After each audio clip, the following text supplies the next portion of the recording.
bent forward to cradle a little girl in the crowd. That reflex, a soft, human gesture, threw off the aim of a man trying to kill him. At 5:17 p.m. on May 13, 1981, in the heart of St. Peter's Square, Pope John Paul II was shot 4 times by Mehmet Ali Agca, Turkish fugitive wielding a 9mm Browning pistol. The bullet struck him in the abdomen, the right hand, the left arm. He collapsed into the arms of his secretary, his white cassock soaked in blood, as chaos spread through the square filled with over 20,000 people. The event was not random. It was an operation laced with Cold War nerves and deep geopolitical stakes. John Paul II, born Karol Wojtyła in 1920 in Poland. He was no ordinary pontiff. He was the first non-Italian pope in 455 years. A native son of a nation strangled by Nazi occupation and then Soviet domination.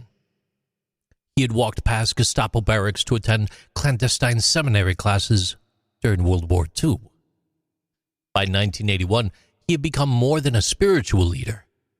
He was a symbol of moral resistance against communist totalitarianism, particularly in Eastern Europe. And the Soviets noticed.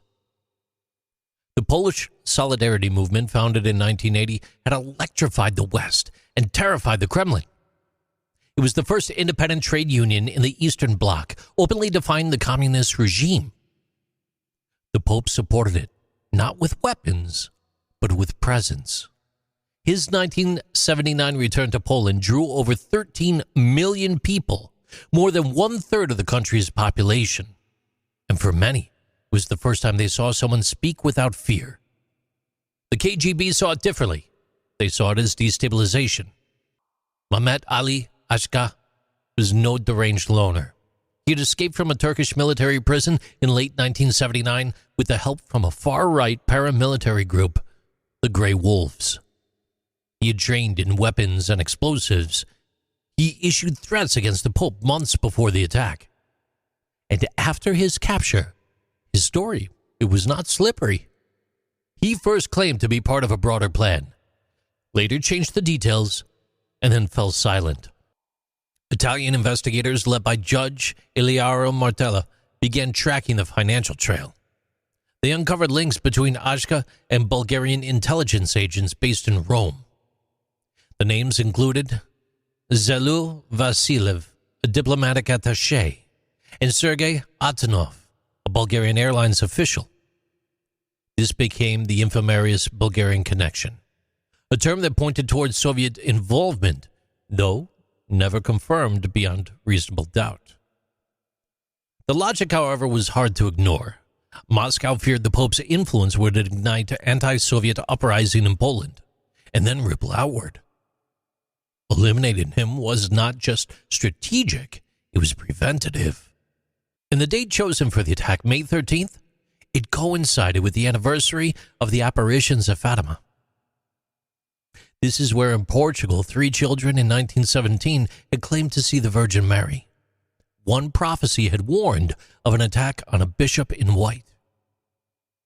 The Vatican, ever careful, never officially endorsed the theory, but John Paul II believed it. He credited the Virgin Mary with redirecting the bullet's path. He lost over 6.5 feet, 2 meters of intestine during the surgery. His survival required 5 pints or 2.4 liters of blood and a surgery team working for more than 5 hours. He would later say, one hand fired the gun, another guided the bullet. 2 years later, in a Roman prison cell, he forgave Agca face to face. Photos from that meeting show Agca sitting upright, almost curious. The Pope sat gently beside him, speaking softly. This was not theater. John Paul II never spoke about their conversation in detail.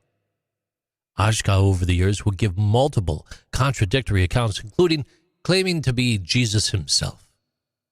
But look, the ripple effect, it was real. After the failed assassination, the Pope intensified his outreach to Poland. In 1983, martial law collapsed. In 1989, Solidarity won semi-free elections. In that same year, the Berlin Wall fell. By 1991, the Soviet Union dissolved. Many believe that the Pope's moral leadership, especially after surviving the attempt on his life, accelerated the unraveling of the Eastern Bloc. President Ronald Reagan once said, "He was the man who turned history," talking about the Pope. A curious detail: the bullet that nearly ended his life now rests in the crown of the Virgin Mary at the Shrine of Fatima. A second shell removed from his abdomen was kept in his private chapel. He wound up limping for the rest of his life. He struggled with digestive pain and recurring infections, but his voice, worn, deliberate, and defiant, it never faltered.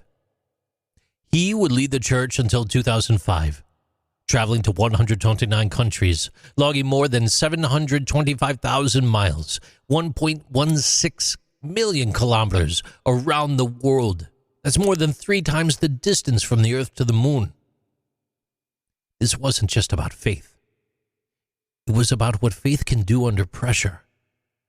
In an age of tanks and proxy wars, one unarmed man, armed only with doctrine, memory, and a rosary, became too dangerous to ignore. May 13, 1981. It proved that in the Cold War, bullets weren't always fired on battlefields. Sometimes they echoed through marble squares and into the silence of prayer. These are Interesting Things with JC.